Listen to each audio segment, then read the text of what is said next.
dan saudariku, selamat berjumpa kembali bersama saya, Pastor Yohanes Don Bosco, CMF. Semoga kita semua sehat dan dipenuhi dengan berkat Tuhan yang berlimpah. Pada hari ini, Selasa 13 Desember tahun 2022, pekan ketiga Advent, akan membagikan renungan yang didasarkan pada teks Matius bab 21 ayat 28 sampai dengan 32.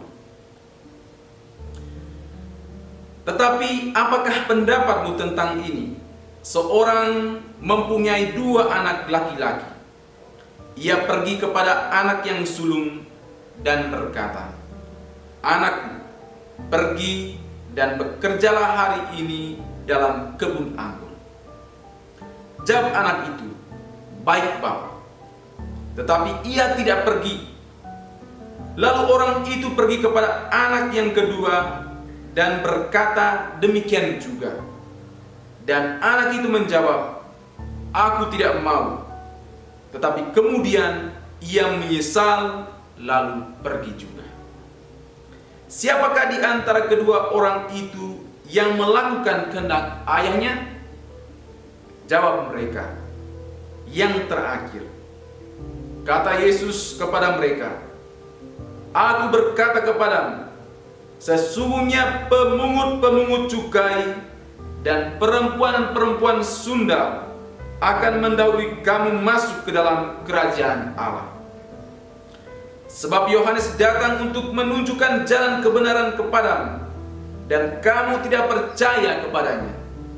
Tetapi pemungut-pemungut cukai dan perempuan-perempuan sundal percaya kepadanya. Dan meskipun kamu melihatnya, tetapi kemudian kamu tidak menyesal, dan kamu tidak juga percaya kepadanya." Demikianlah sabda Tuhan. Saudara dan saudariku, setiap hari Minggu kita ke gereja mendengarkan sabda Tuhan.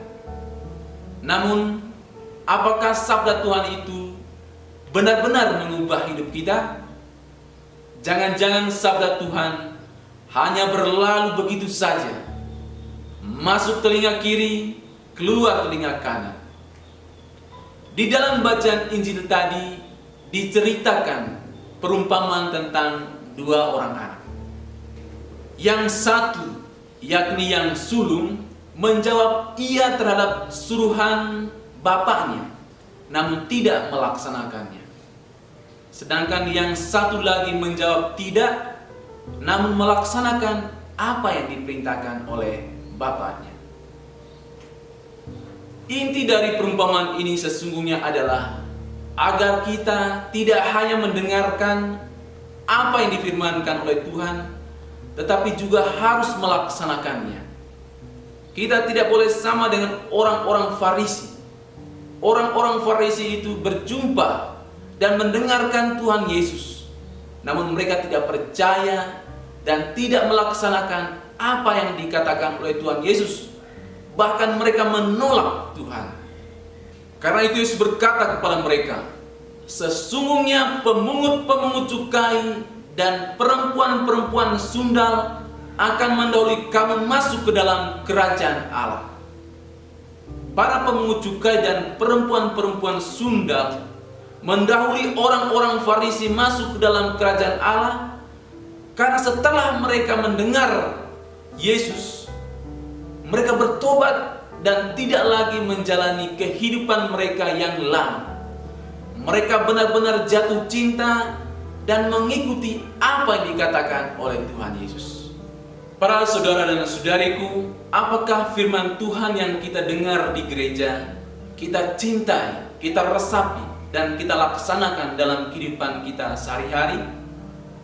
Apakah kita seperti orang-orang Farisi yang hidup seolah-olah dekat dengan Tuhan, namun tidak melaksanakan firman-Nya? Saudara-saudariku, siapapun kita, apapun yang kita miliki, kalau kita tidak melaksanakan firman Tuhan, maka sia-sialah hidup kita. Sebab Tuhan Yesus telah bersabda, "Jikalau kamu tetap dalam firman-Ku, kamu benar-benar adalah murid-Ku, dan kamu akan mengetahui kebenaran, dan kebenaran itu akan memerdekakan kamu. Orang yang melakukan firman Tuhan adalah orang yang merdeka, orang yang hidup dalam terang. Sedangkan orang yang tidak melaksanakan firman Tuhan adalah orang yang terpenjara dalam hasrat duniawi yang gelap gulita.